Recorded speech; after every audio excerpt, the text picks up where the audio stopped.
real crystal. It has nothing in it except for smoothness. It's just been polished. I've got a great example here. And those are from the other machine that claims to have Yeah. crystals? Yeah, just to elaborate for anybody watching. It's our like example here. you're buying the machines that are claiming to be doing things that are good for people and then taking them apart. Like we were talking Linus Tech Tips, but doing like a lot of people send them to me. Health tips. So or this is a glass evaluation. That's sick that they're calling it gold, though. Yeah. Oh, look at that. That looks like a real. This does look like a real crystal. See, what the manufacturer did is this is actually glass. And this glass, they took a laser spot engraver, blew a bunch of holes into this thing to create imperfections and make it look like a real crystal, because I guess quartz find everywhere in the ground was too expensive. This is just ordinary. That's been they're making false impurities in it. Right. Now this is an actual quartz crystal. Obviously we can see that the the top on this crystal perfectly hexagonal. Real quartz does not grow like that. Real quartz has a slight A formation. 3 sides are one size and the other 3 sides are the other.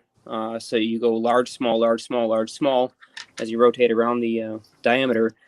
Now you can get completely clear pieces of quartz. They call them electronics grade quartz crystals for cutting and making oscillator crystals that don't have these imperfections, but they still don't contain that perfect hexagonal structure. So if you ever see a cut like this, you can almost immediately identify that it's not really a real quartz point. So interestingly, in getting into the strange and esoteric sciences side of things, while I've been studying torsion field physics for electrogravitational purposes, I heard a lot of claims about, the application of pyramids. And so I had issues rooting basil cuttings. These came from, the grocery store in one of those little packages, and I could not get them to root. They sat in water for 2 weeks, didn't root. We ended up trying 2 or 3 different times, couldn't get them to work. Now, inside there in that pyramid, and I can pop this off for a second. Real science right here. Pyramid on the top. Oh, look at that, eh? Rooted like... It rooted after 1 night. It had no problem. I have no idea why. What's underneath it? It worked. I won't even attempt what happened there. All I can tell you is that I aligned it with magnetic north, and a day and a half later, a very, very stubborn cutting from the grocery store that refused to root finally started rooting, and now it's going quickly and rooting all the way up the stem, which is also something that I didn't see with the other cuttings. So if there's anything to it, I don't know. I can tell you that I'll be using the pyramid for other root cuttings because it seems to work for whatever reason that may be. And sitting on top of, I have the other Godi type pyramid that I'm just now starting. Bifilar coil, right? You got it on the top of a bifilar coil, Jeremiah. Yeah, classic bifilar. That's number 14, I think. THHN household wire. I just have tinned the ends. It's a classic Tesla bifilar, as is seen in Tesla's patent coil for electromagnets, and it's passively sitting there. It's just acting as a buffer for EM fields. It's not actually connected to anything right now. And just simply having it there is going to block out some of the eddy current that may be passing through the air. In fact, I better recenter that. I just did move it. Jeremiah, were you on? Right now. Were you listening to APEC the other day when David was on there? He's working within the DoD, and he said he created an anti-gravity device. The other day, we decided to kind of close out APEC.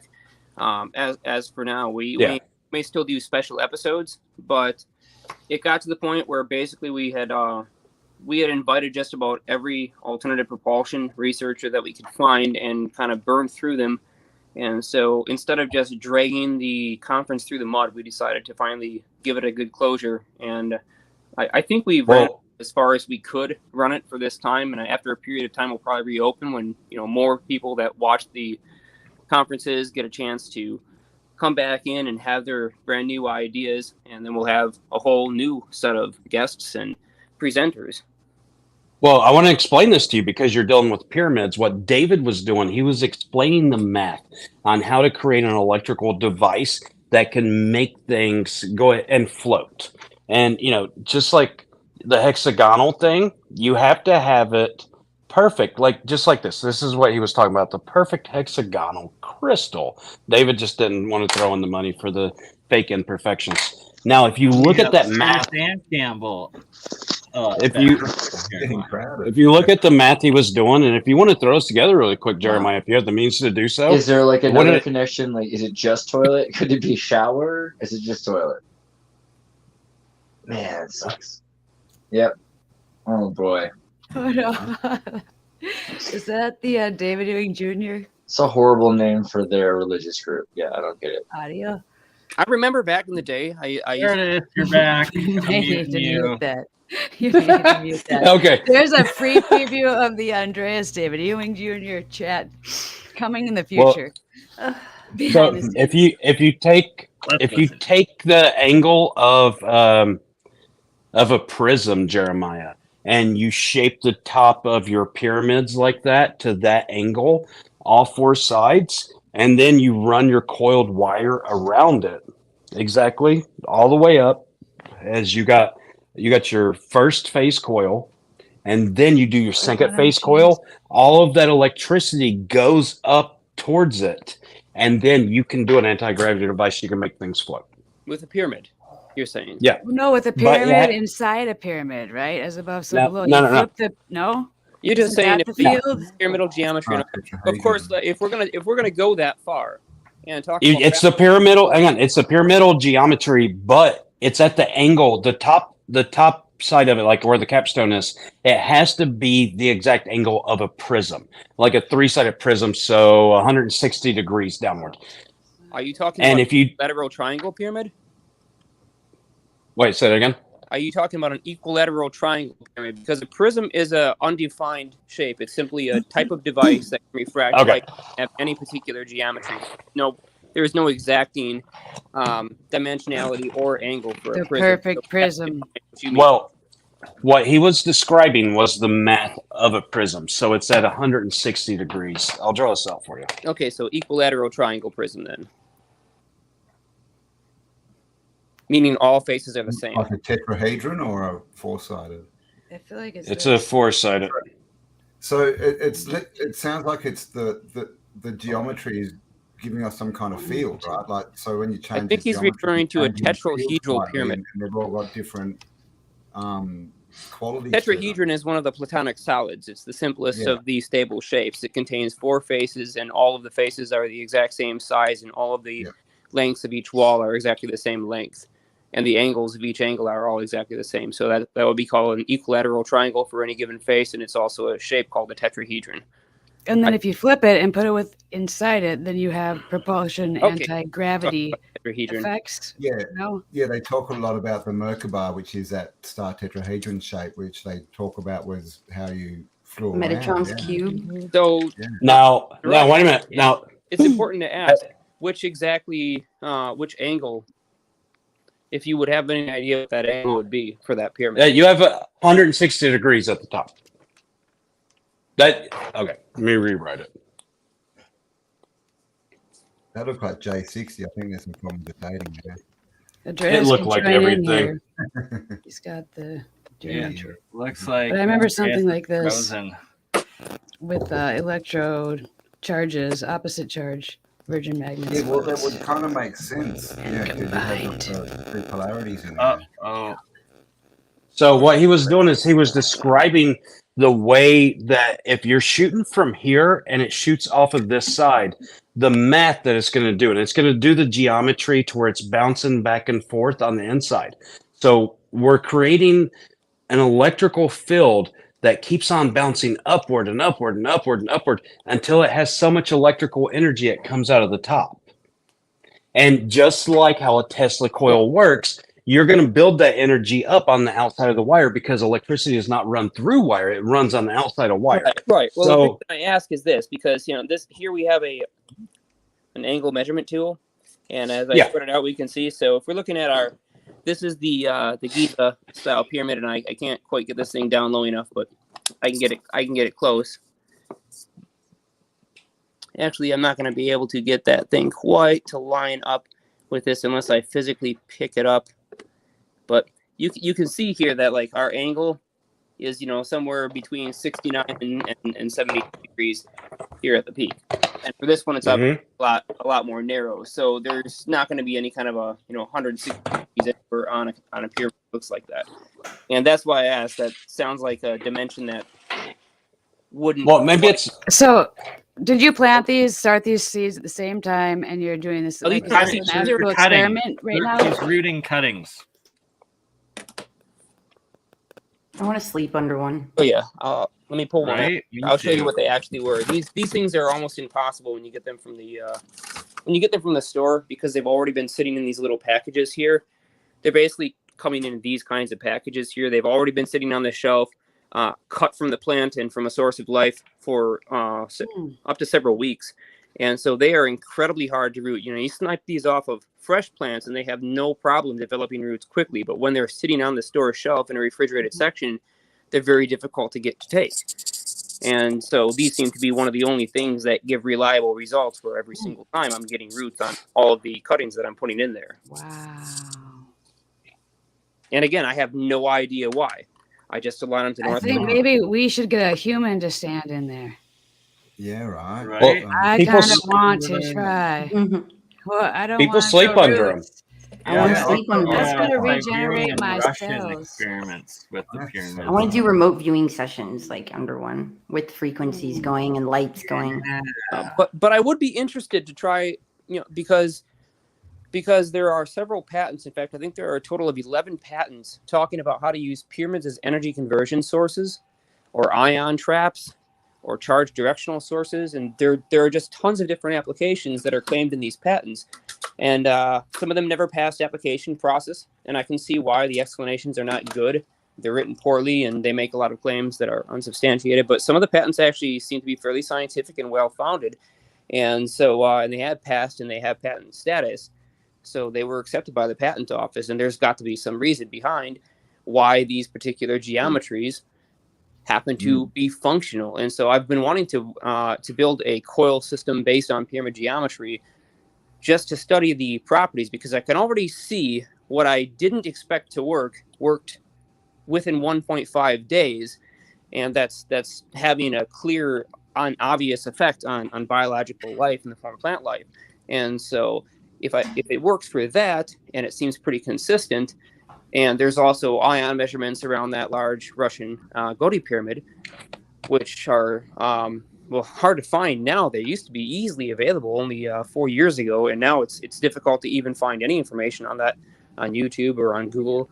Even DuckDuckGo has lost the results, so I have no idea what the heck. Combine it with a Vogel crystal too. Yeah.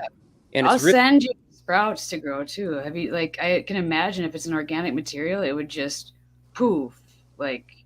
It might be. These are acrylic pyramids too. They don't even have metal sides. There's no copper or gold capstone. They're not even the correct dimension. That both of them are slightly off, but the taller one is pretty close to that 76.345 degree geometry at the baseline, which gives it about a 26.5 degrees at the top. I think it's 26.5. I don't remember exactly. Anyways, so I tried to get them as close as I could, but they're acrylic, they're plastic, man-made synthetic materials, and they still seem to work just fine. But you're generating life from a dead seed. Okay. Like, this is what's kind of happening here. It's like Right? you're not taking a sprout and making it a giant thing, which they can do with frequencies. We know that. You're taking something that's been cut from the root and getting it to regenerate, which is here's your math. Oh, sorry. incredible. It's really interesting. Whatever you want to call it. That's wow, nice work, Jeremiah. Okay, cool. Yeah, so actually I was wrong. I looked it up and it's actually 60 degrees. So if you do your 60, if you run from A to B, it's going to shoot outward. But then if you do 30 degrees, crap, I'm trying to do this math in my head. But anyways, there's your math on the prism for D going in, going through A, being reflected off of B, coming out C.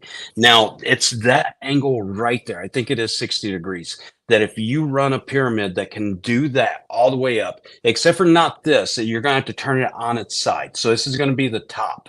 It's going to refract off of every angle on the quadrilateral angles. And it's going to keep on climbing up it, just like any other, what's it called?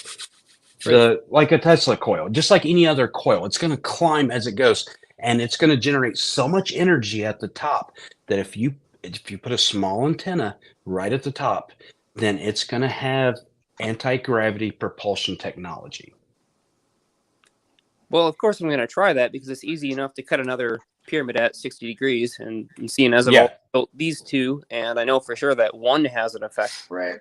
Then we're going to find out because I just started with that other 76.345 pyramid. It's just important to remember that we are not, like, we say we are the Americans, we act like we are the CIA or we are the British. And I unmute British for one moment, and we get back the David Ewing Jr. Has anyone looked into the Russians when they and the stuff they did on pyramids? Yeah, that's what we were just talking about. That all pyramid is based on the Russian pyramid design. And so I was just saying it's all been expunged. Now, when Andreas, whenever he comes back on, ask him about drawing water out of the ground, because this is how I created 3 natural springs on my property in Kentucky. I drew water out of the ground and I kept on letting it run. Now, just like what this David guy was saying, that whenever you build this, you have to have it perfectly vertical, because you have to have it straight up and down from the earth, because if you turn it, that will create a little rel pew pew. I don't know how you guys say it on YouTube without. There's a very famous case of somebody that had a bit too much money in Chicago, one state over from where I am, and put this pyramid on his property. No problem, well above the water table. A couple weeks after the pyramid construction was finished, he noticed that the ground, the grass around his site was moist. About a week after that, it was totally flooding out. And they were totally confused as to why exactly this was. Now, if we go back to ancient Kemet, now called Egypt, and look at the Giza Plateau, the Nile River used to run really close to the Great Pyramids on the Giza Plateau. And it was a very useful thing as far as ram pumps and ion traps go. So we know that those things can pull down ion charge because 1, they're conductive, 2, they're tall, and 3, if you take a look today of modern pictures on top of the missing capstone on the Great Pyramid, the tallest of the 3 that are on that plateau, you're going to see a small 4-legged antenna with a beam coming out of the top. Now that's to discharge the damn thing, because a few people years ago, that discharge is the anti-gravity, and they got shocked pretty badly and felt extremely nauseated. So just to get rid of the field, there's roughly around 13,000 volts at the top of that thing from its altitude, which is quite a bit more than you're looking at about 300 volts per meter on average. That number is not at all consistent depending on where you go. But if you just look at, if you're on a flat plane, no tall objects around, you're going to measure about 300 volts with a extremely high impedance probe from ground, just in terms of the positive ions falling down from the upper ionosphere. And those are coming from solar particles striking the upper atmosphere and stripping atmospheric air molecules of their charge. And so they'll drift towards the ground and try to neutralize, and charges will try to come up from the ground on any tall conductive object and neutralize those ions as quickly as possible. Tesla knew this and used it in Wardenclyffe Tower, where he used Wardenclyffe Tower basically as an active triode, just like a vacuum tube.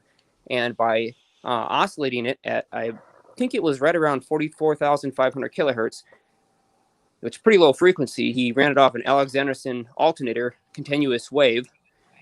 He was able to use half the cycle to pull the ions down towards and into the coil, and the other half the cycle to keep them in stasis until he could run that cycle again.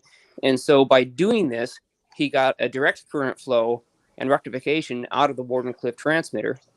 And most people haven't heard the stories, and they are somewhat unsubstantiated. There's not a lot of info on them, and what has been there has been stripped, but you can still find the stuff if you dig deep enough and go to archive.org and stuff. Stories go that people were drawing arcs off their water pipes from about 5 to 10 miles away. Horses' hooves were crackling, and people seeing a beam of plasma or light coming up this thing that was roaring loudly. at the power grid frequency. Did something happen to the operator of the machine that was sending the triode? Well, that was Nikola Tesla, his biggest. Because this sounds a lot like power. Contact with Space. Wilhelm Reich, he has a book where he's running experiments for the CIA, and they're aiming things in the sky that are ionized. It's an ionizer. That's what it's called, I think. Literally, like ionizer. And the book is really interesting because it shows the experiments. It creates a arc. It fires at these green. They were firing at green objects in the sky at the time, 1954. And they dropped out of the sky, but the person operating it was like paralyzed for 3 days or something. Something happened to his nerves, and the lab tech report. This is from Wilhelm Reich's lab reports on it, and the CIA exchange about his lab tech. What happened to them operating the ionized, whatever it was. It sounds similar. Wow, I haven't heard of it, but I have to research. Yeah. I'll have to send you. That's because if you turn it and it's not completely vertical, it's weaponized, and you are shooting ionized propulsion. Now, what we were talking about is the same thing with that. If you build one of these pyramids, just like what he was talking about, the guy had too much money, he recreated a town, and he built a pyramid in the middle, and then he started noticing water coming up. It's because of the shape of that pyramid. It's because of the angles that were in it, that were correlating with the Earth's magnetic field and the same resonance pulling ions out of the air, and it was pulling water out of the ground. If you want to create a pond on your property, create one of these and set it out there. You'll have a pond, and it's about 6 But then, weeks. like cloud seeding too, like creating rain, is the ionizer that Reich used makes more sense when you're talking about it. Even creating a pond in the ground, and you reverse the fields probably, and now a cloud's creating rain. Whatever, because you have it charged with different types of particles. Dr. Samuels-Monadich was showing like pictures of the Bosnian pyramid. He used that one machine. Maybe you guys know the name of it, of the machine that captured the frequencies around the pyramid. It was a type of Russian EMF field capturing machine. It's like the only place in the world, or whatever, where it's vertical. Like it's the waves are vertical. Yeah, I know exactly what. And then it showed ships coming in and out. He at the conference in Vegas. He was presenting it and showing the pictures of it, but indicating that. And then you see ships in some of the pictures going in and out of the pyramid. But like to see it actually, like in the photos, is pretty mind blowing. Yeah, the Bosnian, as far as I understand it, is the largest in the world. It's and they used. There's more. There's like 6 of them. There's like the Pyramid of Sun, the Pyramid of Love. Like there's 6 of them. 122 feet tall. It is incredibly tall. It makes the pyramids on the Giza Plateau look like babies. Now, explain this to me, Jeremiah. I was actually talking to Julie the other day, and I was explaining just a theory that I had is that the different chambers inside pyramids, that the Egyptians actually had the technology to pull the positively charged ions out of the ionosphere, and then it segregated types of electricity. And I know there's somebody that had a theory up on this as well, but I don't know if he ever finished it. Like, he segmented electricity up on different phases. And my thinking is they captured, higher frequency electricity inside of lower, kind of like a carrier wave that's modulated, capturing it. Yeah, that was one of my theories as well, and I know that's one of those things that I've heard other people mention. It's nothing that's been substantiated as of yet, but there are multiple frequencies that have been measured on top of both the Giza pyramids and the Bosnian pyramid. Only 2 sets that I'm aware of where equipment has been taken out there, spectrometers, to actually figure out what those frequencies were. I believe as well in Mexico, and the Mexico City ones they've done. I've seen some of the images. Well, I was telling Rife, like in the remote viewing session underneath Bosnia, it was like a gold pipe. Like it looks like a hallway, but it was like a gold pipe, but it had this sediment that was on it. And he was like, "Oh, that's really interesting." Yeah, and it's interesting because of gold. Whenever you have gold above the ground, it has like a certain magnetic rating, and you can look this up. I think it's like 80 microtesla or something like that. But whenever you bury it underneath soil, it cuts exactly into half. It's like 40 microtesla. So then you have the pyramids that have gold on top and you have gold up underneath the earth, it seems like the perfect catalyst to be able to collect this electricity and section it out. Like the conductor. Yeah, I can tell you the way that they used to look at electricity is very different than the way we look at it now. They did not at all care about the idea of current flowing through a conductor in the conventional sense. They really cared more about the field dynamics because they're working with huge systems, and it's all about understanding the fields. And mainly is using the natural energy that we have plenty of, which is downwards ion drift.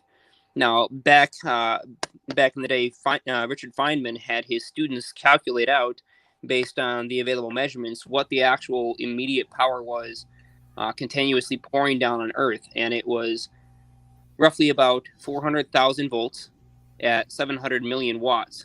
But here's the thing. The only reason why the power seems to cut off at about 400 kV at about 700 megawatts is because it's fairly well sustained by the fact that charges get trapped in the ionosphere and prevent other solar particles from actually entering and ionizing more atmospheric gases. So if we were to start to use that and draw it down, the fear was we're going to deplete it. Well, no, that's not the case at all.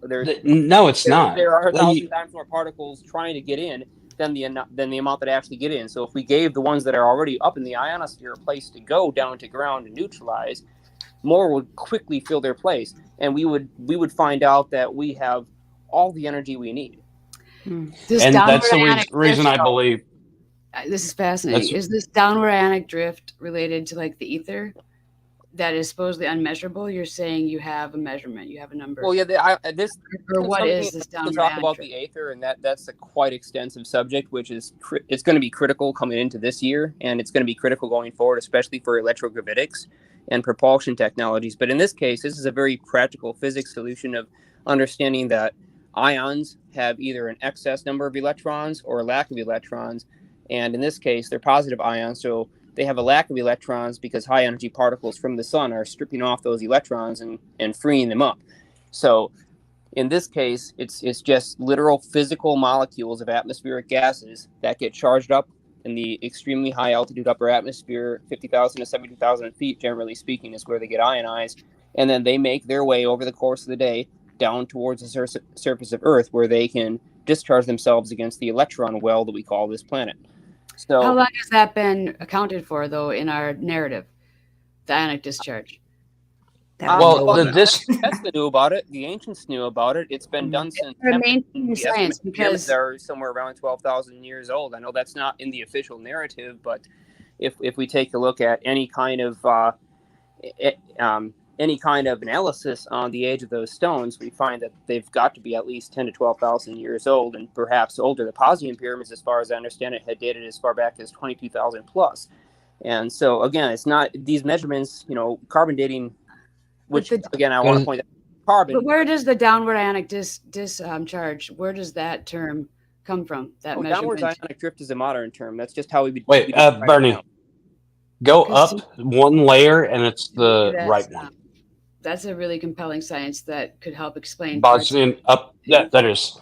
Tartaria knew exactly how to use this technology. All they had to do is get a balloon high enough and have it charged up. How close it is to the river, too? The ions would hold it up in the air and give it energy. So, this is what we were talking about. Is actually a whole bunch of waves being measured and captured over top of it, the standing waves or something like that. At least it's another one that I've seen that Sam presented. Now, the standing waves is a really interesting one because it's plasma generated waves, and now mainstream science will tell you, oh yeah, you can't do anything below 40 hertz, and all of this. They cannot measure below 40 hertz is what they actually mean. Now, up in the ionosphere, you have plasma everywhere. Whenever you see lightning, that's plasma being generated. And what they were doing, I believe, back in the pyramid days, is they were doing just like these pictures that we're seeing, that's drawing everything down or shooting it up. Now, if we do this in reverse and you shoot it upward, that's going to be the anti-gravity that Dave was talking about. But if you draw it down to the pyramid, it actually levels it out, kind of like electrical, whatever, the grids and everything, how they use a transformer. They break down the current so much that the current can fly faster all the way through to your house and hit the transformer, then they condense it back down. Now, if you look at pyramids and the ley lines, they say the ley lines are the power grid of Earth. I don't believe that they were there. I believe that they were formed by drawing down all of the ions out of the ionosphere. And the plasma generator waves, they're going to stay there. It's going to create more plasma. They're going to bounce off of each other. And I think that we're too full up top. We would never run out of it. They just don't want us to have free energy. What do helium and hydrogen have to do with that then? You have these gases up in the upper atmosphere that are in abundance. Do they help with the plasma production, or do they keep things? We have the real Zertis back. Higher, or what does that do? Anyone? Well, if you want to float a balloon up, let's say you have a very wide surface area balloon made out of the thinnest material that you can fathom in your culture, and you fill it with hydrogen, which is not too difficult to make just by pouring wine or something else acetic into two dissimilar metals in a container. I mean, we know about the Baghdad batteries; those are a pretty simple form of it, right? So you can start to get electrolysis. It doesn't require a whole lot of voltage. In fact, usually it's a low voltage process requiring less than a volt to get it started. So you can get hydrogen if you need it, and you can fill a bag or a balloon with it. Once you get that thing up in the air, if it's connected via some thin wire to the ground, the fact that it's connected to the ground will give it a negative charge. But now that negative charge is going to be several hundred feet in the air, and it's going to have very, very high electric field intensity around it compared to if it was fully inflated on the ground. So the positive ions coming from the upper atmosphere are going to be pulling upwards on that balloon, keeping it aloft the entire time, while also providing it a continuous source of current flow. That if you put your device in between, say that conductive wire in the ground, all you've got to do is wire in whatever you want to power between those 2 points. And in Tesla's case, he used panels that were isolated up and several hundred feet in the air to collect that energy. And again, he was collecting not just ion drift, he was also collecting the radiant energy we'd have to get into Aether to explain exactly how that works, but these are little fluctuations that do not travel in the Hertzian or conventional transverse wave mode sense. They travel in the longitudinal mode, and so they can deposit monopolar types of or rectified charge, direct current charge, in an extraordinary distance. Tesla calls it the force. And they're drawing from these positive, you're saying, from the gases in the upper atmosphere that have these ionic charges? Or what are they getting? Yeah, they start with ionic charges. They started as neutral gases, and when solar particles strike them, they're traveling so quickly that they smash into them and strip electrons off, leaving them with a positive charge. And that causes them to be attracted down towards the Earth, which has how can you record that? Can you use any sort of you can use the meter, you can use a current meter, you can use a voltmeter, and then you had a number, you had an actual number and spark.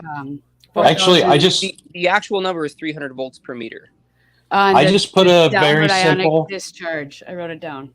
It's like I put a very simple video of explanation to where, Bernie, if you want to check the chat, it's on my TikTok channel to where Hunter and I actually go outside. I fly a drone up. I show how much more consistent my coil is just versus bare copper. Now, a lot of electrical engineers will tell you, oh, you cannot pull, positively charged ions out of the air unless it is bare and you have more fingers to be able to grab this. Now, my coils are double enameled. And you guys can watch this. This is a simple explanation of what we're talking about to where you can pull electricity out of the air down to the ground. Yeah, geez, I can tell you for sure that works because I did it when I was 15 and 16. I was powering a neon bulb and keeping it continuously lit. There, rewind it.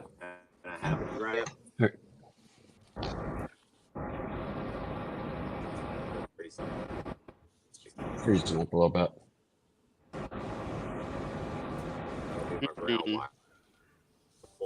Bernie, is your memory being overloaded? I'm thinking he doesn't have the bandwidth. Can anyone else maybe play that? Here, I'll present screen. 1 second. Yeah, pause that for a minute, Bernie. I don't think you have the bandwidth. Sorry, it's all right. We're gonna fix Bernie's system. Bernie's system totally has the potential to work perfectly. I want everyone to know. Yeah, but his internet connection just doesn't. We're gonna get it to work someday. I'm at Amber's today. It's usually really good here. Here's the funny thing. I can't play audio, so you're gonna have to just explain what's going on, Matt. Okay, so Hunter starts out saying we're gonna create electricity, but really what I did is I took a lot of the copper wire that you soak up solder with, like, and you heat it up, it soaks into it. I created a big net out of it. Now we're gonna fly this up in the air on the drone. You'll see it. It's gonna go to 525 feet. We hook a voltmeter to it. He's explaining all this to the people right now. We got a voltage meter and we got a ground and rod and all this. And then like we're just talking a bunch of stuff and everything. It's a fun video. It was a fun video to make because Hunter got shocked so many times and it was hilarious. He just you can watch him. He just jerks and everything else. And his wife is the one filming and she's cracking up too. But so here we go on the drone, and I got the drone camera up on top. That's my house in the background. Do not come visit me. But we go up to 525. Okay, you can see it. You see, you got all these little sharp point wires kind of hanging off to collect your. Yeah, I created a big net. If you look at the bottom one, you can kind of see the net, and it's the solder. What is it called? It's the weaved copper. Yeah, and this is all bare copper. And Hunter's like, look at me. I got a big butt. I thought he was going to twerk. And I mean, maybe we can get him to. What's the intention here with this experiment? You're trying to. So we're just taking it up to 525 feet. We're showing people that there is electricity in the air. A lot of people. Atmospheric electricity. Yeah. And so he's shaving this off. We have 32 gauge wire. He's shaving off the double enameled. He starts to get shocked. Watch him. He jumps here in a moment.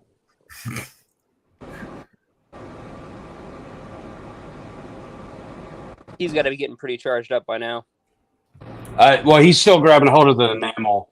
And then here I am. I'm just going to go hook to the grounding rod. Yeah, the enamel will withstand roughly around 10,000 volts. Yeah, this was low voltage. This was we did like 110. Oh yeah, watch. And then he loses it, and he's like, "Crap, I lost it." And then he holds on to the bare part. But you can see us jump up to like 110. Everything on this.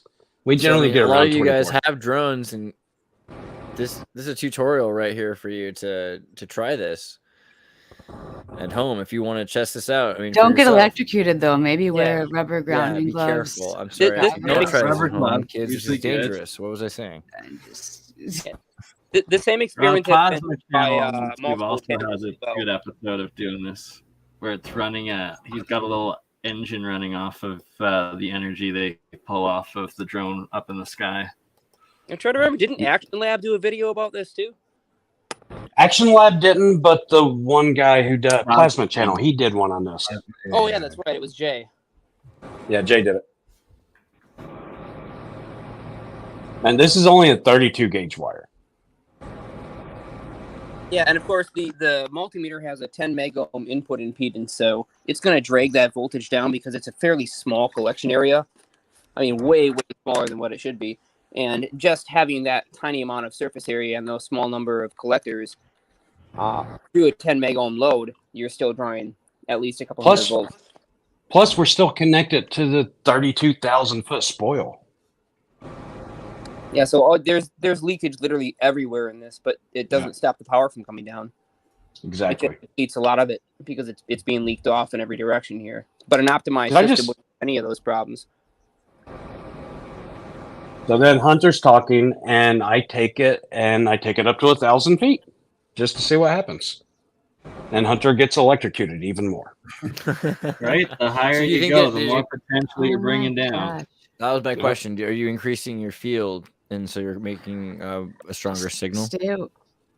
Stay away from the clothesline. The electric potential increases the higher you go. The higher you go, the more the electric differential is. Yeah, we're only in the magnetosphere at this point. So what would happen if it did rain? Would it affect it much? Would it bring the current down faster, or? Actually, the more plasma activity that's in the air, the more you're going to be able to bring it down. Yeah, right. Yeah.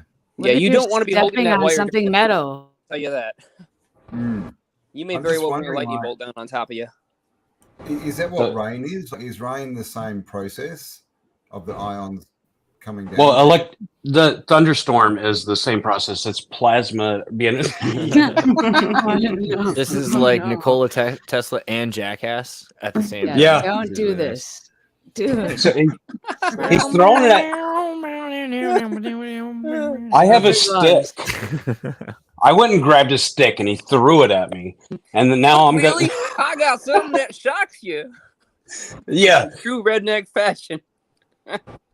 and so here I'm going to scrape scrape it. music. I don't think we ever did the 1,000 feet because he does this to me. At a certain point, you're like, it's kind Watch of dangerous. Oh, there it is. So then I throw my coil up in the air though, and right here's the royal.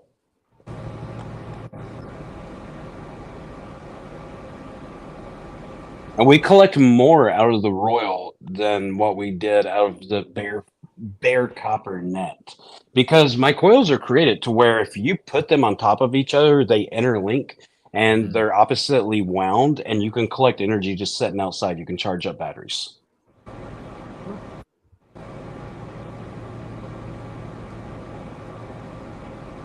I'll zoom back in on the meter here in just a second.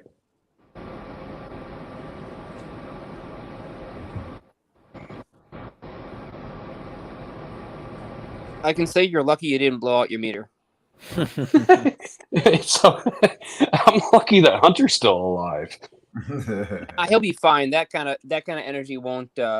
It's such a short impulse. I mean, yeah, it'll cause your muscles to spasm for a moment. It's involuntary, but it's not got enough energy to really stop your heart or do any kind of serious damage, unless, of course, you're in it during a thunderstorm. Notice he's got gloves on during this one now.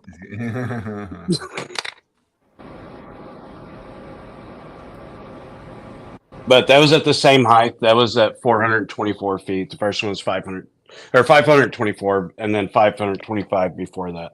But you guys can see this is the royal coil, the royal unit coil, whatever it is. Wow. I mean, the power's there. The power's there, and the fact that it's being completely unutilized is kind of ridiculous. Yeah, man. So another thing I'd like to do Royal is coil. if you can set this up so then you can send the signal back to the drone and then just keep the drone flying with the coil on it as long as possible. We'll do it the way the Tartarians did it. Put a big balloon up in the air. That Yeah, would be you could- way more logical. Sound like a royal coil up there. Ammonium dioxide. And there were so many people because there's something called a static line that are on helicopters, and they're like, no, all of that electricity was coming from the drone's blade spinning. I'm like, really? They're like, there's no electricity in there. I'm like, have you ever seen a thunderstorm? They're like, it's the dust. And they think that it's the dust that's being shot down from the blades and sticking. Well, the idea that Well, there's that's an interesting thing to electricity in the experiment with. atmosphere is not one of those things up for debate. That's in physics textbooks. That's just a Right. fact. Anybody that would rather disagree with it simply hasn't read anything. I mean, of course, it's something that then you can test for. And that's another thing you can remove apart and then make sure that it's disconnected in a way that there's no way that they're touching, that there's some kind of something that's keeping them from grounding. Again, the original number came from Richard Feynman's students, and Richard Feynman was so. Come on. Yeah, obviously. I mean, we're Well, aware of electrostatic. I mean, this is the funny story about the kite. I think you probably have gone over this already tonight, but Ben Franklin and his kite, and the key to electricity is tied to his kite. And I think, and now we're using kites in vacuums, they're saying, but how to use a kite within a vacuum? I mean, if it's real at all. But the idea is to use solar sails, right? So you can actually imagine these balloons that are using ammonium sulfide or ammonium dioxide sulfide in order that they have a chemical reaction inside of them, which is producing energy. It's exactly what Jeremiah, you're talking about, I believe. It's something that produces new energy just based on photons exciting the particles of the ammonium sulfide. And then the energy is shot out in waves, which can go directly through the balloon and continue up and float. And it continues in stasis, but also could be used to produce energy that's, gathered, collected, harnessed. So Ben Franklin also did used submarine volcanoes and predicted that they would be used for energy, and predicted the year without a summer watching submarine volcanoes. Yeah, why are we not a lot of holes in skeletons? So it's not a perfect guy, but yeah. Well, interesting theory. Hey, we're getting ready to do that with Neuralink. What are you talking about? It's a 2-inch. Farmer's Almanac too, and starting all those predictions was Ben Franklin. Yeah, he was on the original cover. Interesting person. Interesting. No, but we we were actually, Andres was talking about anti-gravity and the shape of the pyramid and how you can draw water out of the ground with it, and you can do an anti-gravity propulsion device. Exactly. Do we know what the angles on all these pyramids are? Like, so this was something that came up Jeremiah, tonight. you want to show him off again? Jeremiah's been working specifically on these angles and replicating some. Yeah, Great Pyramid says 42, but it's 51. You know how it's 8-sided? 42, and there's a 30. There's a 38 and a 38 and a half and a 42. And so this is fun Google, because mate, so you're probably right. So well, here's the thing that I just found out was that so I just did a show earlier. And I'm sorry I was late, but while I was doing the show, it was because I was trying to record with David Ewing Jr. And one of the things he's all off on about is the Kaaba stone, and the Kaaba stone is considered to be this cube, but it's not a cube. It's actually 38 and a half by 42, which is very similar to the pyramid. But the pyramid itself isn't supposed to be like necessarily. We think of it as this triangle shape for some reason because of all the drawings, but a pyramid just means like there's fire within it. Right, which kind of has to do with that energy thing. A lot of people take it to like a hippie place, but there's also this energy thing. And you look at the Temple on the Mount. The Temple on the Mount has the same rules, right? And then Apple, when Steve Jobs quit Apple, he created the next cube, and the next cube is 38 centimeters by 42 centimeters, 38 and a half. And so it was just like, wait, why is it not a real cube? And what is the deal here? And then there's a real cube, because in the Bible they talk about the kingdom of heaven.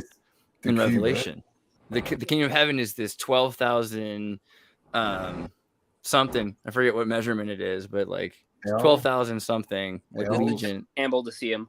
You guys can fill him in. My phone's about to die, so. Oh, good, go. This is just so you can kind of see what we talked about earlier, and you'll have to fill them in because, like I said, it's about to die. These were purchased after being sold at a shop, like they're dead, and in a. These generated root structures. It's pretty incredible. You're bringing them back to life with electromagnetism? Yeah. No, I'm very. It's not from a seed. This is not from a seed. This is. There's no power here. We're cutting. It's just aligned with magnetic north. That's it. All right. Well, I want to put this underneath everybody I know's bed. That's what we've been saying. It's the pyramid on top. I said I want to stand right in the middle of it. I volunteer.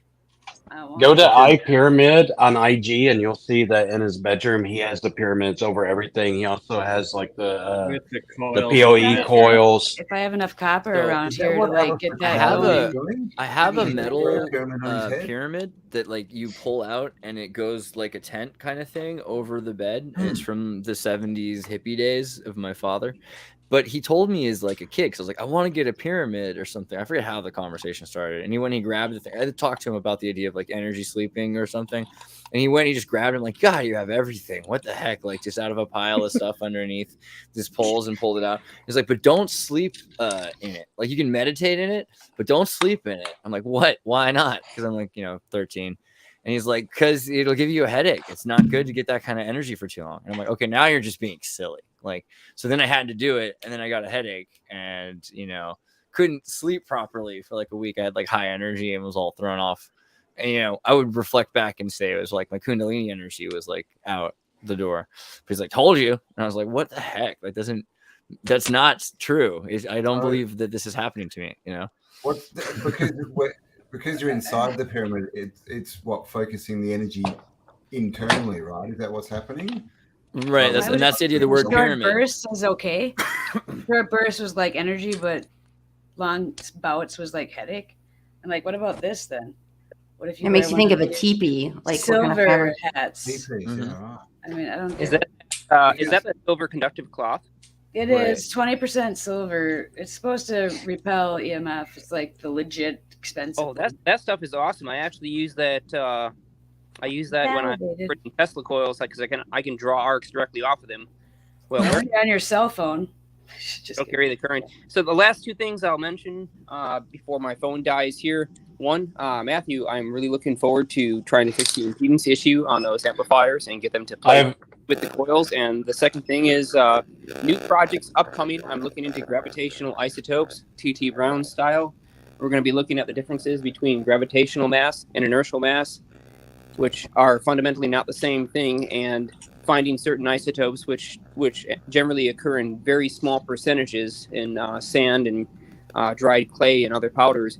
I'll be separating those out with a basic 20,000 volt charge separator, plus minus 10 kV at center point grounded. And so that's going to be really, really interesting because there's other fantastic assembly of those materials pressed into a wafer that Brown refers to as a cake. And if we can get it to loft by exciting it with the right kind of pulses, then we may end up with something incredibly powerful and very compact that's going to give me all the effects I've been looking for and allow our research to continue on in a much higher capacity than what we've currently been doing. Let's get your plant growers at IKEA, man. Let's get this mainstream. Well, what I'm going to do, I have an update about all the other stuff. All of your guys' coils, they went out yesterday. Oh, sweet. So, yeah, they will be delivered. And I'll show you guys the gold one as well. So, Jeremiah, or I'll send all of you guys tracking numbers tomorrow. Dude, rad. He does like Linus Tech Tips, but he takes apart other people's coils. I don't know if you saw that part, Andreas. He literally took apart the models that were like, this is the problem with this coil. Look at the cable management. They call it gold aluminum, but it's just because it's painted gold color, but it's really it's anodized. Anodized. Yeah, anodized. Anodized. Because that it tracks. looks pretty, and that's the only thing that it does is look pretty. And that looks like I don't know, the dark. Those are a whole different. That's a whole different type of technology right there. These are the Castle Grayskull. You're getting a set of these too. These are the gold coils. I sell these for half the price of the larger ones of the Royals. Wow, that's right. And actually, Andreas, this is what he's going to be sending to his buddy. Jeremiah is going to be sending this to his friend. It's more than sufficient. I imagine those are really going to have a big impact. We won't get them in time. Unfortunately, we're not going to be able to get him in time before he goes in for his first session of radiation treatment. But that's going to be a long-term thing. I know he's going to be exhausted, and just having the treatment in the coils, I think, is going to give him a huge fighting chance and help the recovery where he otherwise might not have one. So I just got to convince him that if he's actually getting significant reductions, that he needs to stop the radiation treatment, which is going to be one of those things I'll have to really think about. And, I don't want to give medical advice or anything on those lines, but I just want to give him the data and he can look at it for himself and see if it's really helping him. If it's really helping him, then he can make his own judgments and assessments of that. But the thing is, it's purely the electromagnetic fields. They're electromagnetic fields at a fairly low frequency in the non-radiative and non-damaging bands. And so it's not going to do any harm. That much I'm extremely confident of. And so if we know that just going in, the fact that it could do a tremendous amount of good and really help him recover or get through having cancer, it could be a big deal. And I'll be acquiring all the data from the entire thing, so I can actually get my own, my own assessment of it. We know that the data will be accepted by any kind of mainstream medical community. We know that it's a big kick in the balls for the companies selling cancer medications and providing treatment. Good. Thank God. And I'd be extremely happy. They don't have any balls. There are some studies too right now, Jeremiah, on specific types of cancer responding to different types of frequencies. So and they have microscopic video footage of the frequencies being played and what happens to the cancer cells. I don't know what it got all the way to being a TED talk, and we've seen the TED talk, the 11th harmonic, using the original gas. That's Rife. Well, and I'm just saying some of that's based on, I think, the Rife. There's so many different people, and there's some that are connected to Rife technologies that I even found searching some of stuff on your machine, and people referencing that and targeting cancer cells, and it was different types of cells, kind of like your handbook on earlier that you showed us. This goes back through Antiquitech. I mean, the most recent example of using modern day technology would be Tesla using electricity in his machines, his electrotherapy machines, which he was quite convinced were extremely effective, and so were the many people that use them. And then, of course, that stemmed out into a whole bunch of electrotherapy machines, some of which worked and used Tesla's tech, and some of which were just quite frankly damaging because they did not. And then in more modern times, more recently, we had Royal Raymond Rife, and he was the guy that Uncle Roy tube discharge, right? So that's who you're related to, and that's where you're basing an even more modern system, which doesn't require the gas discharge system, now using electromagnetic fields by generating geometry instead. So I was going to tell Mark that because he put Raymond Rife in the chat. If you guys don't know, my name is Matthew Rife, and I'm related to Roy. So I call him Uncle Royal. So I am actually the curator of all records and everything now that got passed down linearly and then down throughout the family. So he was a great uncle. He wasn't my grandfather, but I studied this stuff all my life. So I'm just more than happy to bring it through. And if, Big Pharma and everybody else gets pissed off, I'm happily ready to die a martyr. No. No. No. You're of divine. We are all of the divine. You live. Push the date back. Your Put intentions are put the good. martyrdom on the back burner. Yeah, I mean, this is the reason I go with security whenever I go to places. But at the same time, it's crazy. At the same time, I have servers everywhere, man, and you got it.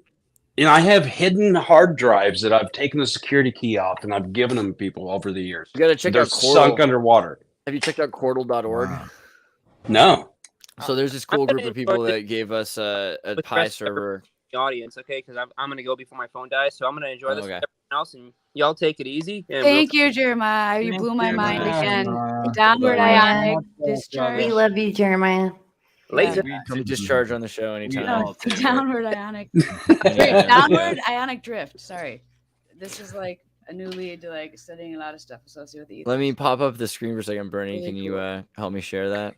Thank you. Pirate lineage. So minorly interesting. I think it's pretty sweet, actually. So this is a friend of ours company. So through Alpha Vedic, which we'll get Bear and Mark back on the show, actually, because they talked about a bunch of stuff and then they randomly pulled their episode down like a year later, which is mysterious and strange. But you can still listen to it on OdySee and on Patreon, etc. Anyway, they built this thing. It is what everyone talks about. They want to have this decentralized network that's based on cryptocurrency, but instead of it being currency, it's just data. So it's not money really.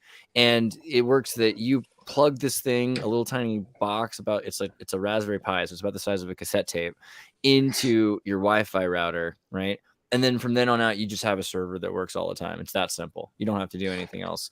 And from there, you can log in on your phone, and then you can upload and share your friends' content. So if YouTube was trying to take down your content, for instance, or if somebody else was trying to hide your information, you could, or if you wanted to have information that wasn't just a video, you wanted to have all these PDF files or something, you can then store it on this Chordal thing.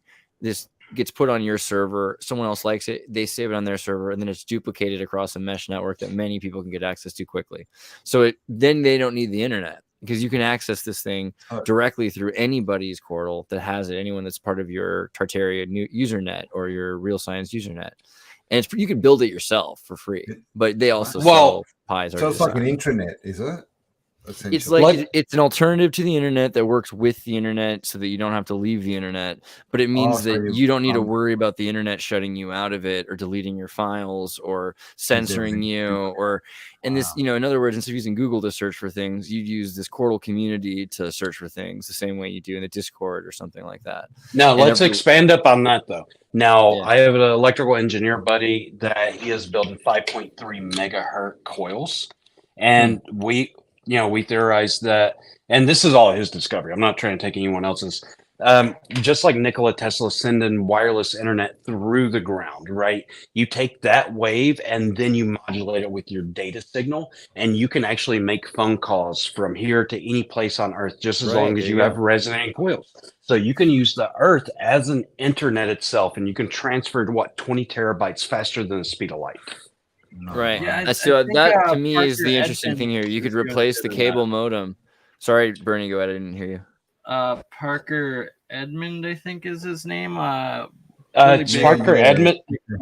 It's Parker Edmondson. I know Parker. He's been working on wireless electricity. It's an electrical engineer that's been working with Parker that actually created this. He goes by the name of Nikolai. And I can share it amongst you guys. I don't know if he wants me to put his name out on the internet or anything because of the stuff he's doing. But even his coils are amazing. He's 23 years old, super intelligent electrical engineer.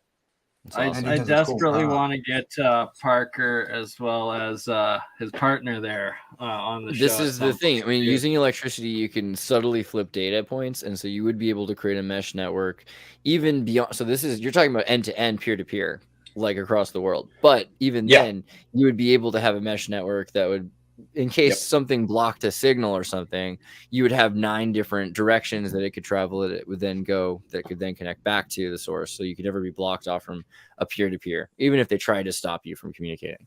So Yeah, I mean, it's a good thing. Everyone should have one because then it's basically never pay for the internet again if you don't need it. And pretty soon you won't need it. Already, is it?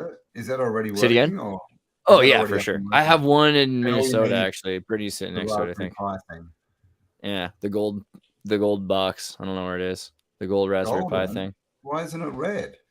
Oh, you can get any color. It's 3D printed. Just I like the C3PO idea, but you know you can get any kind of color plastic you want for the box. It's just like these cheap computers, you know, and they would be cheaper, but everyone bought out all the Pis, so you can get even more powerful ones like the Kados or whatever. But just a SoC, system on a chip. You get a system on a chip. That's all you need.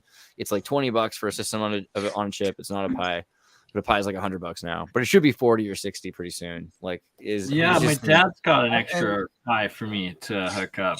Yeah, it's like, and you can take an old laptop to do it. You don't need a Pi. You can use your old computer to set this up. Well, you have the Windows. You have the Windows ARM computers for like $35 now. Oh, really? Like this. Okay. Yeah. So if you get a thing like that, then you can connect that to one of these wireless mesh networks with Field. I just asked Nicholas if he's awake, and if he's awake, I'll have him come on here and join us. Super smart engineer. I mean, he knows Parker personally. He's the receiving side of wireless electricity from Parker. Solo Brittany. He did it. Solo on Brittany for a second. There you go. Show it. Put it in the screen. That's that simple. So you plug in. It's funny how it's plugged into itself right now. No, show it on the screen. For a sewing machine. All right, it's hidden now. But okay. Where'd you put it? Where'd you put the thing back on the screen? Brittany, show the raspberry a little more. Solo. There you go. Okay. All right. So turn it around for a second. Okay, so you see you can Ethernet plug it in right to your modem with that cable, and underneath it is the SSD. So there's a hard drive there that holds terabytes of data. And that's all it is. After that, it's powered from the modem or the TV, whatever you've got it. Just USB so you need powered. an active internet connection. You need data stream basically. You need something. You could plug into the Ethernet jack a modem, and that modem could be. And I wish Jeremiah hadn't left for that point because we could talk about wireless Qualcomm data modems that work off radio. And so the idea of using radio, then, if you could use ground energy to send signal, then you could create another sort of internet that was based on field from ground energy, from just static. And yeah, that's analog rather than digital. Yeah, is that right? I mean, so that's another question because you would have a lot more. That might explain how much faster it is, also because you could send more data quicker because of the fact that it's analog. But the fact that the system does work on digital means you would have to convert the signal once it goes through the. It's very interesting because people say cable. that trees are antennas, right? And a lot of people, say trees have information and that's a network. And St. Nicholas, follow this guy. He's got 6 posts. Yep. He's gonna be great. This is the electrical engineer that I was telling you about. I mean, he doesn't have many posts, but go follow him. You guys can spam his stuff, spam likes and everything. He's the one who come up with the wireless internet idea that I was talking about. And he's the one who works with Parker. I have no doubt in my mind he can build a better coil than Parker can for wireless electricity and do the wireless internet to where we can hook up 2 different routers and just have a coil plugged into the ground at 5.3 megahertz modulation. And we can just send data over Bluetooth if we want it to, because it's 2.4 gigahertz at 1,000 miles away. So someone just put up a comment that I said Mostar is Muslim. I said Mostar has Muslims in it, just for distinction. It's got Muslims and Christians and the Catholics and Orthodox. It's like a very cultural city is the point. I don't know why that came up now. Was that maybe in the excerpts we heard of your interview with David Young Jr.? We got a few snippets when Mike was live in here. Oh, really? Yeah. Mike did a couple times. It was a total. Didn't disrupt the flow at all. That's cool. I'm glad you guys had some I think we thought you were weighing in, and then we're like, wait a minute, wait, nope. You gotta let him record, man, because he's got like a presentation to do. It's different for your followers to see. What does he do a presentation just over the phone? Like, we got to get him on this video chat stream in here. I don't know. He's not very good at that yet. I haven't figured out how to get him to use a computer properly, but I think he's also trying to be very careful. Come on. Yes. Bernie, you know what? you're like the Messiah of streaming. You're like the John the Baptist. You're the BurnEye the Baptist of streaming. You might be able to help. In fact, BurnEye, don't spit your Ormus out. You might be able to help. You might be able to help. I don't want to let you know, but do you understand you've only got one camera up at the moment, BurnEye? You might be able to get you and Leo. Right? This was a blow for me. That's because Bert and Ernie are shooting some weird video over there. Bert and Ernie are on only cams right now. They're doing a private only cam. Oh no! Subscribe to only cam. They're a little busy. Make sure that you are a member and you like and subscribe and share. Come on. I mean, oh, go ahead. Sorry. No, go ahead. Well, I was just going to say the idea of field energy has always been very interesting, but we don't think so much about the data aspect of it. And there's so much information out there that we can use to look into on how they use radio for Qualcomm cell phones. Like the digital radio communication is pretty much the same idea. And it's not all analog. I mean, it uses analog, but then it also creates modulated sine wave bands, which are binary. And so we could basically use this for a huge data network. That's an interesting idea. But also I wonder then about the speed of it. So how fast did you say you were sending electricity before when you were sending electricity? Faster than the speed of light. Right. Which the speed of light is pretty funny and arbitrary. It's also because it is arbitrary because there's no real the pyramids of Giza. As soon as it's sent out, it's there. Parker sent it from his house to Nicholas's house over 650 miles, and as soon as he turned it on, it was there. Now, I did it myself over 650 miles with another buddy. Mine wasn't as, it took a lot of work to be able to get it up and going, but it was there as soon as we turned it on. I flipped a breaker, and he had a light turn on. Wow. So, I mean, that means a lot for because the other thing is people talk about the necessity of mesh networks and having these grids. And that's what's isolated the internet. Right now, we've got people connecting to a Western Hemisphere server or Southern Western Hemisphere server, European, Russian. These things are now becoming separate, and each one of them has their own hemispheric quality. They're insular. You're not able to connect as quickly, and so you're seeing the consequences in the youth. The youth used to be one internet that all spoke the same language, and now they've got different places that they frequent that are separated from each other. The borders, psychological borders that are being put up. And it doesn't seem necessary then if the internet could be that instantaneous worldwide. Well, you should ask Tim and Ian, like Temple and Ian Crossfield. Ask them what they're working on because they're actually doing they're setting up a mesh network through Bluetooth to where if you send a Bluetooth and it bounces off each other and it finally gets to the guy. Now imagine that through a wireless internet, you can send it anywhere you want to, just as long as we have antennas up everywhere that have the same modulated signal. Now that Bluetooth connection is just going to connect to every one that you go down through. So it's going to be sent, like if I send something to you, it doesn't matter where you're at, it's going to get there. Right. And so you got billions that and billions bypasses and cell billions phone. of duplicates of the signal, and everyone's getting the signal, but only the end to end have encryption. So you've got a key and I've got a key. And so it's just a scrambled scream. And then when you get it, it's turned into what I said.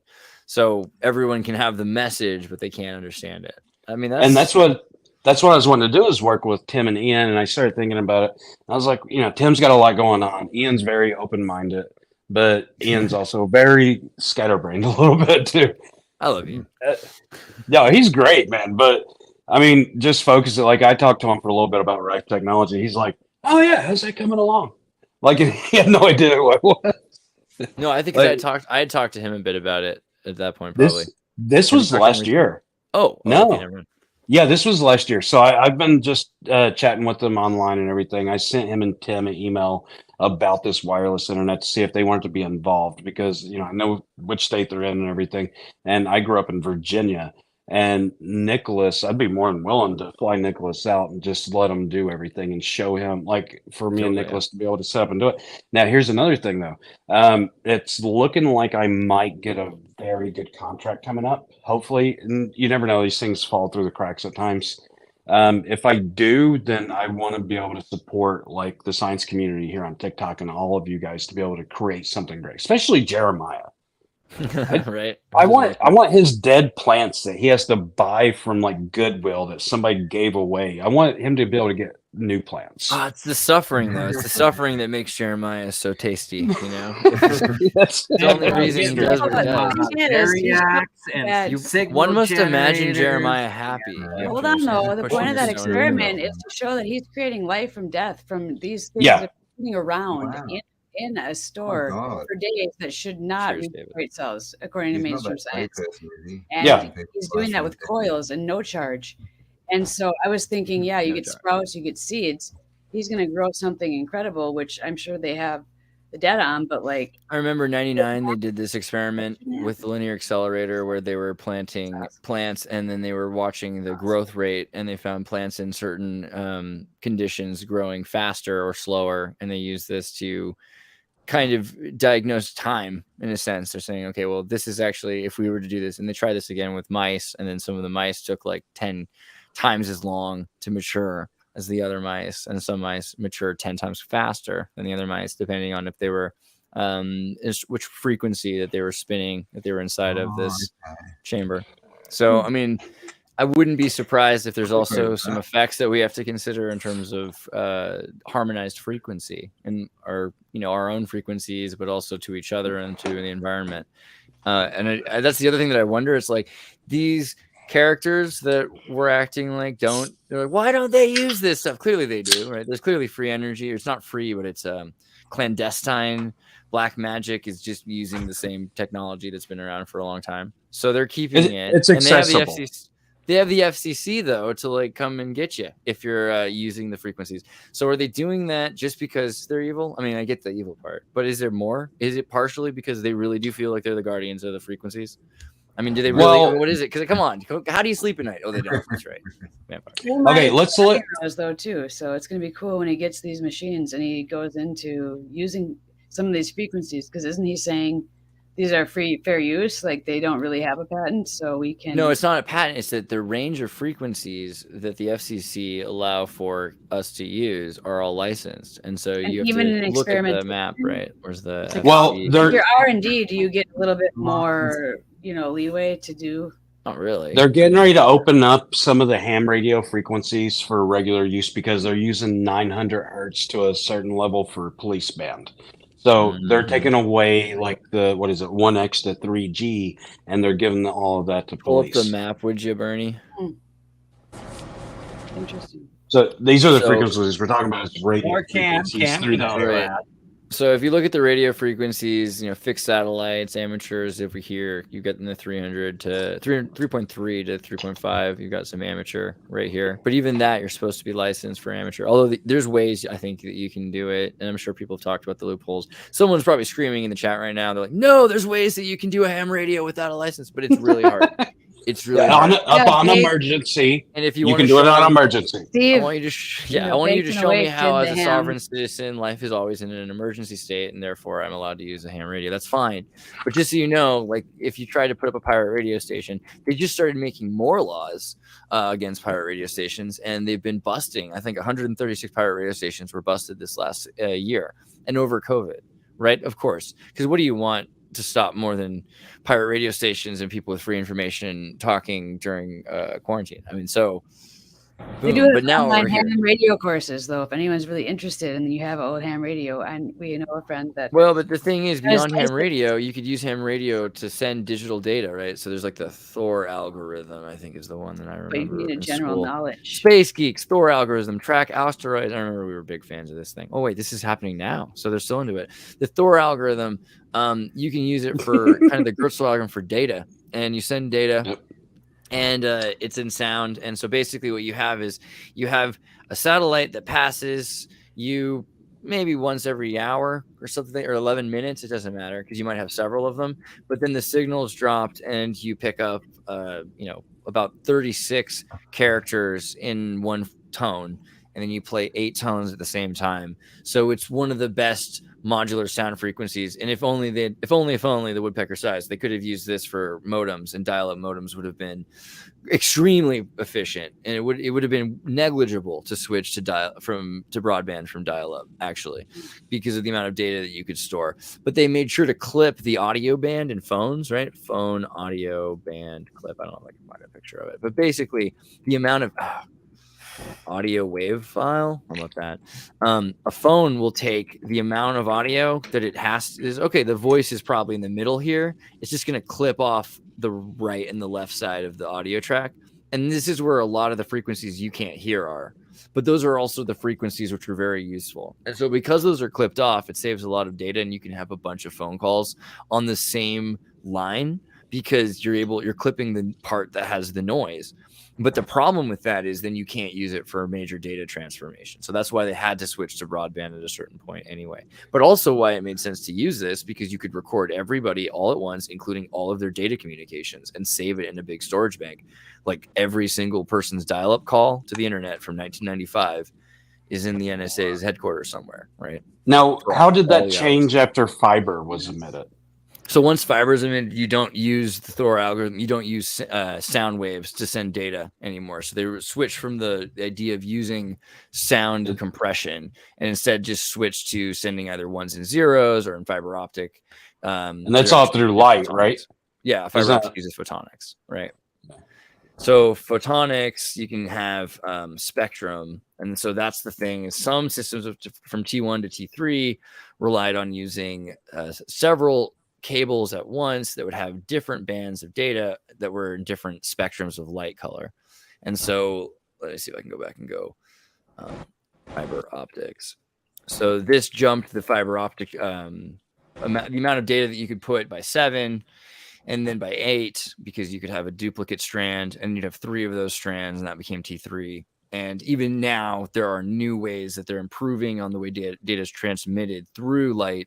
And also TCP packets, right? Because the packets, the way they're broken up and ordered, you have Sun-Ni's law, which is a theoretical computer science law that states that the order of operations necessary, and you've seen Amdahl's law, maybe this is what it's based on, is that the amount of time it takes to process something can only be divided by the longest order of operation necessary. So if you're doing a bunch of calculations in a machine to tell you what this phone call said, or what video I'm sharing with you right now of my face and everything, it's still going to take the amount of time it takes me to record it, because that order of operations can't be divided up into smaller pieces.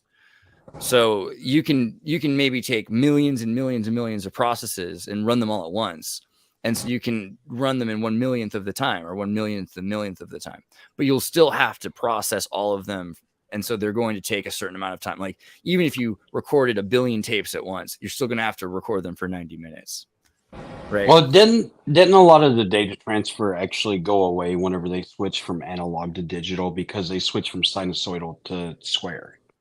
Right, and so that's a big reason why photonics is interesting, because it brings us back to full spectrum. Okay, that was my next question, because the light wave and photonics that's going through, it's wow.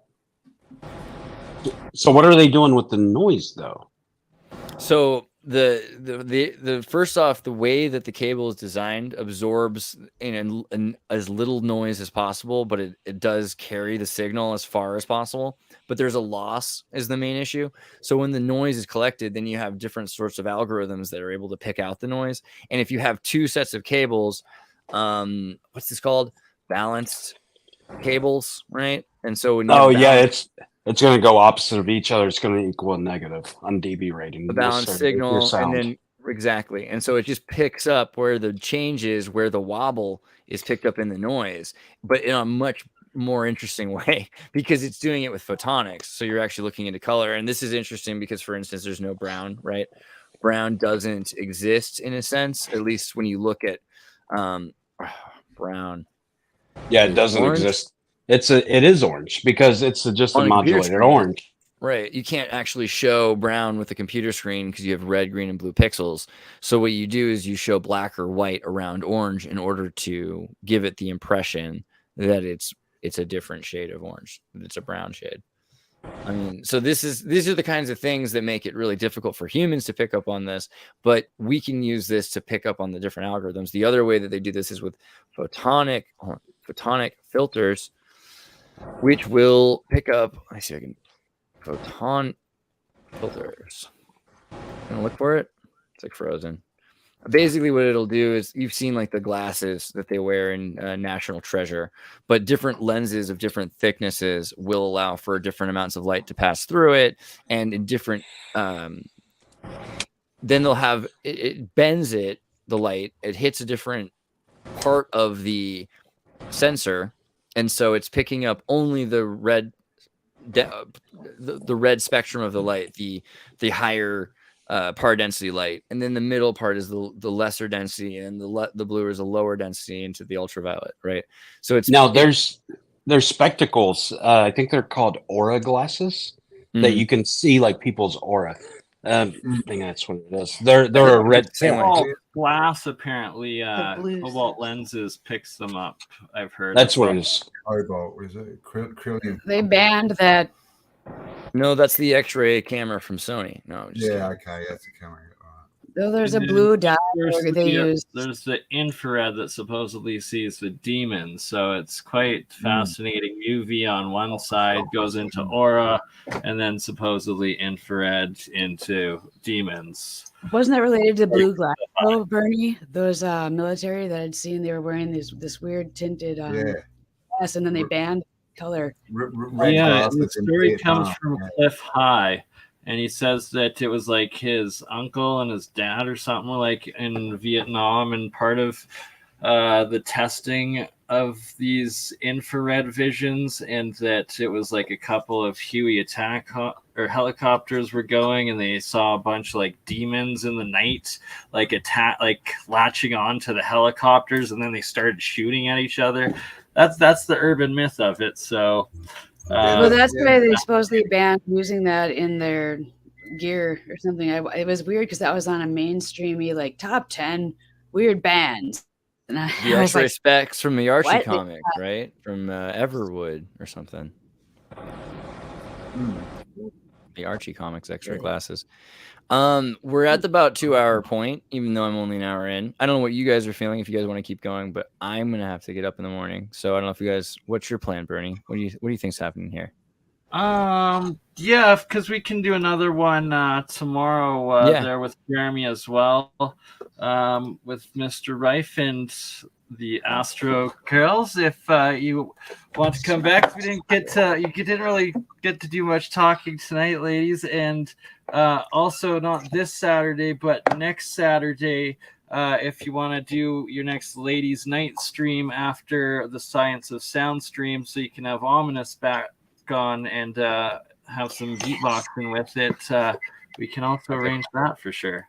Very good. Yeah, Kurt wants to do something as well, so maybe we can do something tomorrow. Yeah, Kurt, 100% also on the Science of Sound.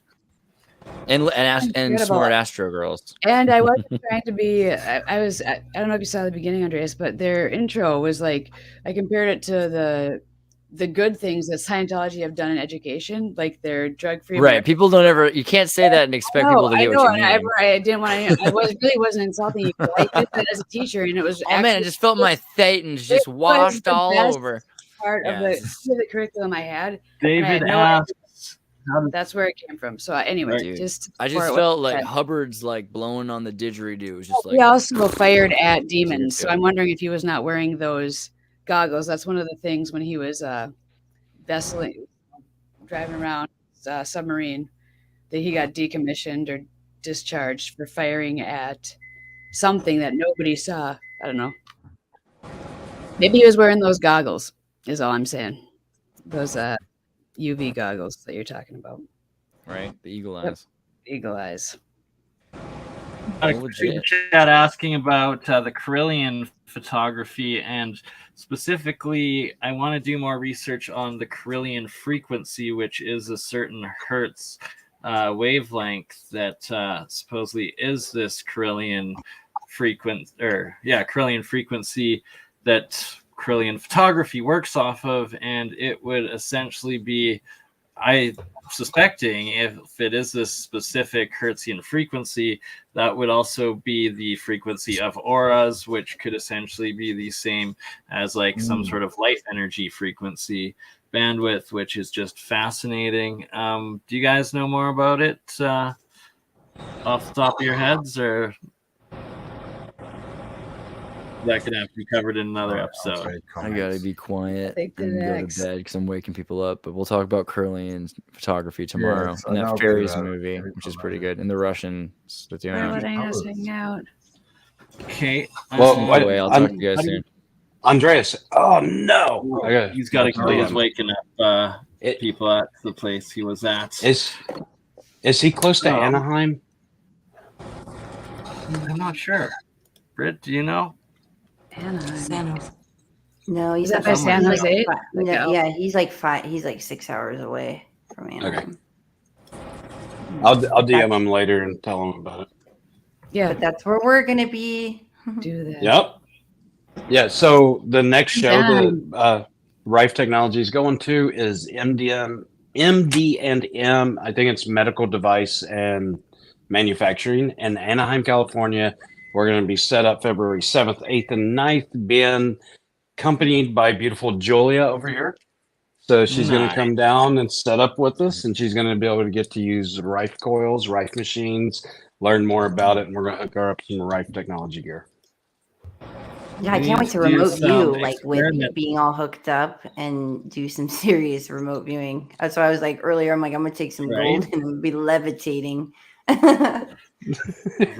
We should figure out what to view. That would be like what coordinates and what to remote view while doing that. That'll be wild. We should see what Andreas is doing instead of being there. That's his birthday, so we'll see. What you think? And if anybody else wants to join us, you guys are welcome to come down. He's funny. Right? Wait, no, that's it's Dee's birthday this Saturday. You guys, we got to sing happy birthday to Dee. Trinity. We'll do it. We'll do Dee. We'll do it this Saturday. Happy or the birthday of your grandma. What did Jason Page say? His eggs of his mother when he was in his grandma, the day that he was birthed, because that's when our whatever.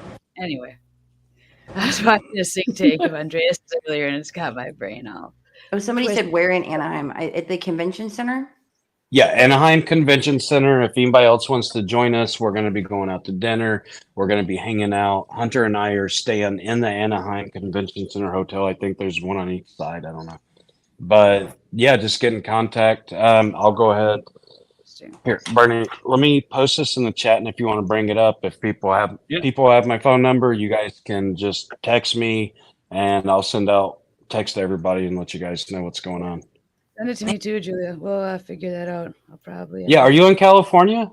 I can be. I'm going to be eventually here, probably in the next couple of weeks, and that's what 3 weeks. Oh, that'd be so perfect if you guys came in town. And Dee's going to be in Arizona. Maybe you can come down and we can all meet up. And you can stay at my place. Fun journey to California. Campbell and Bernie, you guys better get here. I need to start. Yeah, come to Canada too. That's like nearby. But in the summertime, not in winter. Campbell, you got any questions here before we go? And short enough. No, I've got lots that I want to say, but we'd still be here in half an hour, so I shall remain silent. Okay, we will. We'll also. Campbell is this is your first time. Everyone, Rife, Matthew Rife. Campbell, he does autodidactic channel out of Australia, and we do lots of weekly streams together as well. So we'll have to have you on for a full stream and definitely. Yeah, do it all. I watched it the other night. I loved it. This is my phone number, guys, that just showed up. If you guys want to text me, it's my personal number. I have no worries about giving out my stuff. People call me all the time. I've learned to hate my phone. But yeah, you guys can do that too. Nice. Is your refrigerator running? My gosh, yeah. Just to make it extra popular, I'm going to put it on all of the channels, so anybody needing to get hold of Matthew, because there are several questions throughout the stream. I'm not sure what channels they were on, as we were live on 5 channels, asking to get a hold of you about getting some coils and different information about it. Nice. I've text me. Well. Do not call. Text. Yeah. I'm calling you. I'm prank calling you later now that you just a teacher. Julia, do you have contacts for people or sites to subscribe to find you if they're looking at JuliaCameron.com. On Instagram, I'm Hold on. How do I spell that first? Oh, Julia. Yep. Kamman. Kammm.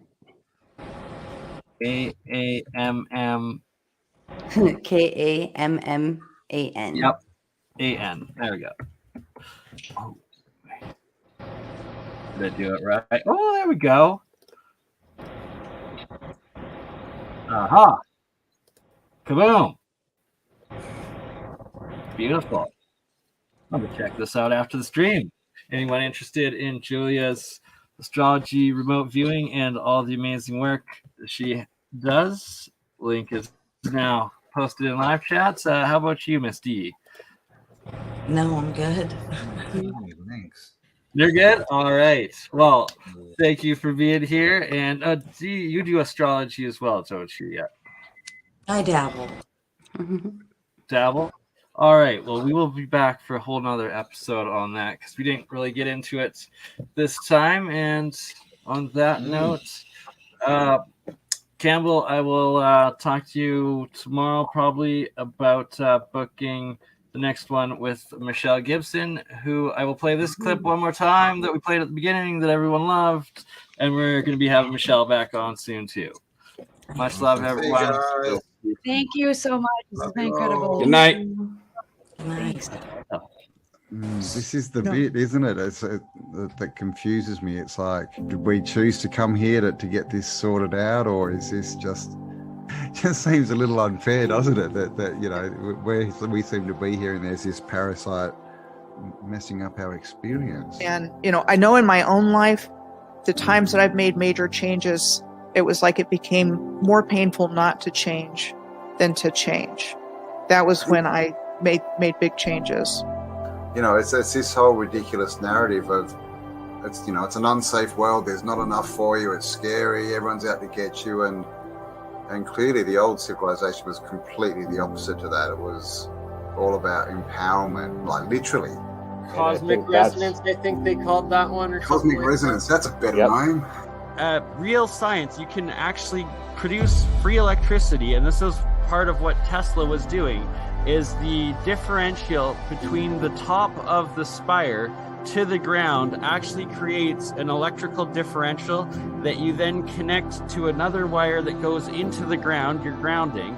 Put that into the third phase in your circuit, and then you have a bell ringing circuit, and that actually produces plasma electricity out of the air. It's real technology. These things actually function producing electricity. It's crazy. The movies are the truth and the news is the lies. They've completely flipped it. You know, when you look at everything with new eyes and you come across information like she was born into a very wealthy family with elite connections, you know, it means something very different now to me than it would have even a few years ago. And it's our free will that they've really also messed with, because we've been lied to and we react based on lies. Just getting their independence and end up in civil wars for 20, 30 years happens a lot.